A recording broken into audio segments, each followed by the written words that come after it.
Hello friends. इस समय मेरा टॉपिक चल रहा था अलंकार। अलंकार में मैं आपको कुछ ट्रिक्स बता रही थी जिसको फॉलो करने पर टेट और सीटेट में हिंदी ग्रामर अलंकार बहुत ही इजी हो जाएगा। तो मेरा सब अलंकार कंप्लीट हो चुका था। 2 लास्ट अलंकार अर्थ अलंकार में 2 अलंकार बचे हुए हैं। आज उसको कंप्लीट करते हैं। और अगर हिंदी ग्रामर से रिलेटेड कोई भी क्वेश्चन आपको पूछना है तो प्लीज़ मुझसे कमेंट बॉक्स में पूछिए और मेरे चैनल को लाइक सब्सक्राइब शेयर कीजिए। तो स्टार्ट करते हैं। तो उत्प्रेक्षा अलंकार देखते हैं। उत्प्रेक्षा शब्द का शाब्दिक अर्थ होता है संभावना या कल्पना। जहाँ पर पंक्तियाँ पढ़ने पर आपको संभावना या कल्पना दिखाई दे वहाँ पर उत्प्रेक्षा अलंकार होगा। परिभाषा देखते हैं। उत्प्रेक्षा अलंकार की परिभाषा, जिन पंक्तियों में उपमेय में उपमान की कल्पना की जाएगी वहाँ उत्प्रेक्षा अलंकार होता है। कुछ ट्रिक्स फॉलो करेंगे हम लोग। अगर पंक्तियाँ पढ़ने पर ये शब्द अगर आपको दिखाई देते हैं तो वहाँ पर उपमा अलंकार होता है।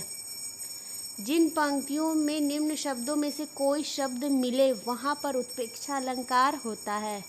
जैसे देखिए, जनु जानु मनु मानो, जनो जानो मनहु मानहु जनहु, किंतु परंतु लेकिन बल्कि वरन क्योंकि जिससे कि या ताकि इत्यादि। ये कुछ शब्द हैं। पंक्तियाँ पढ़ने पर अगर आपको ये शब्द दिखाई दे तो वहाँ पर उत्प्रेक्षा अलंकार होगा। ये तो रहा हमारा ट्रिक्स। और वैसे तो अगर पंक्तियाँ पढ़ रहे हैं और उपमेय और उपमान की कल्पना की गई है वहाँ पर तो आपको उत्प्रेक्षा अलंकार, इसका एग्जाम्पल देखते हैं, इससे ज़्यादा क्लियर होगा। वैसे जहाँ पर जिन शब्दों को पढ़ने पर संभावना या कल्पना आपको दिखाई दे वहाँ पर उत्प्रेक्षा अलंकार होगा।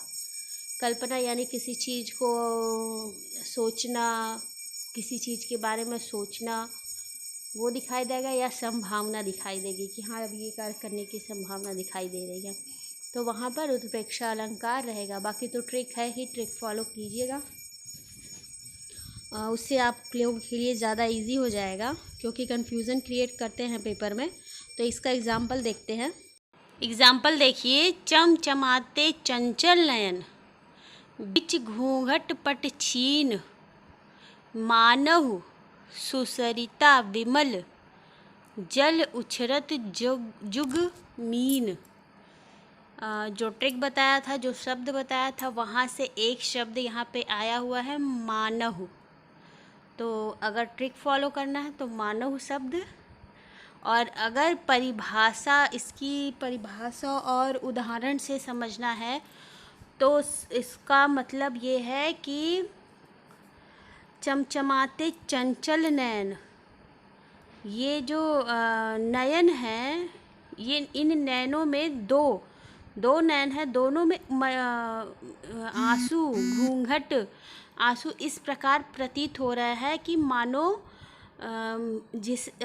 दोनों आँखों में मछलियाँ तैरती हुई नज़र आ रही हैं। अपूर्ण संभावना की गई है यहाँ पे मछलियों की, कि दोनों आँखों में मछलियाँ माना जा रहा है। जो मानव शब्द है उसका अर्थ हुआ कि माना जा रहा है कि दोनों आँखों में मछलियाँ, जल उछरत जुग मीन, मीन मीन्स मछली, मतलब उस आँखों में मछलियाँ तैर रही हैं, संभावना की जा रही है। तो यहाँ पे संभावना की जा रही है, इसलिए उत्प्रेक्षा अलंकार है। नेक्स्ट उदाहरण देखिए, कहती हुई यो उत्तरा के, नेत्र जल से भर गए, हिम के कड़ों से पूर्ण मानो, हो गए पंकज नए। अब इसमें एक शब्द आया हुआ है मानो। तो जो ट्रिक का मैं आपको बताई हूँ शब्द, उसमें मानो शब्द भी है, जनु जानो मनु मानो, तो मानो शब्द भी है। तो अगर ट्रिक फॉलो करना है तो मानो शब्द से आप जान जाएंगे कि यहाँ पे उत्प्रेक्षा अलंकार है। नहीं तो यहाँ पे में जो उपमेय का उपमान किया गया है, उपमेय में उपमान का भेद रहित आरोप किया गया है, उससे अगर समझना है तो हम इसका एग्ज़ाम्पल क्लियर करेंगे कि मतलब जो अप्सरा उत्तरा नाम की जो अप्सरा है उसके नेत्र जल से भर गए हैं। अश्रुपूर्ण, यहाँ पे अश्रुपूर्ण उसके नयन क्या है, उपमेय हैं। और ओस के जल युक्त कण पंकज, यहाँ पे उपमान है। यहाँ में उपमेय में उपमान की संभावना की गई है, इसलिए उत्प्रेक्षा अलंकार है। तो अगर ट्रिक फॉलो करना है तो मनो हुआ मानो शब्द है, नहीं तो फिर इससे एग्जाम्पल से तो क्लियर ही है। नेक्स्ट अलंकार है हमारा रूपक। तो रूपक का शाब्दिक अर्थ होता है समानता या अभेद, अभिन्नता। रूपक की परिभाषा देखिए, जिस पंक्ति में गुणों की अभिन्नता के कारण उपमेय में उपमान का अभेद, असमानता आरोप हो, उसे रूपक अलंकार कहते हैं। इसका ट्रिक होगा, इसको पहचानने का ट्रिक, कि जहाँ एक वस्तु की दूसरे वस्तु से समानता की जाए, यहाँ पे समानता की जा रही है, तो इसलिए यहाँ पे रूपक अलंकार होगा। एग्जाम्पल देखते हैं। मैया मैं तो चंद खिलौना ले हो। चंद्र, चंद्र मतलब चंद्रमा, यहाँ पे चंद्रमा उपमान है और खिलौना उपमेय है।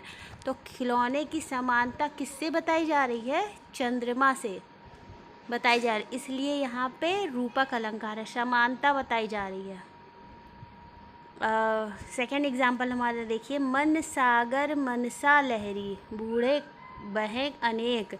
इन पंक्तियों में मन और सागर तथा मनसा इच्छा और लहर की समानता बता जा रही है, इसीलिए यहाँ पे रूपक अलंकार है। इसमें भी समानता बताई जा रही है। इसका ट्रिक यही है कि दोनों में समानता बताई जाएगी और समानता एकदम क्लियर है।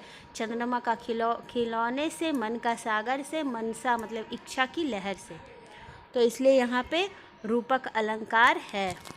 तो आज का मेरा वीडियो कैसा लगा प्लीज़ मुझे कमेंट बॉक्स में बताइए। अगर कोई हिंदी ग्रामर से रिलेटेड क्वेश्चन भी पूछना है तो आप उसके लिए भी कमेंट कर सकते हैं। और प्लीज़ मेरे चैनल को लाइक, सब्सक्राइब, शेयर कीजिए। मेरा वीडियो देखने के लिए थैंक यू। अपने फ्रेंड्स तक भी शेयर कीजिए। Thank you.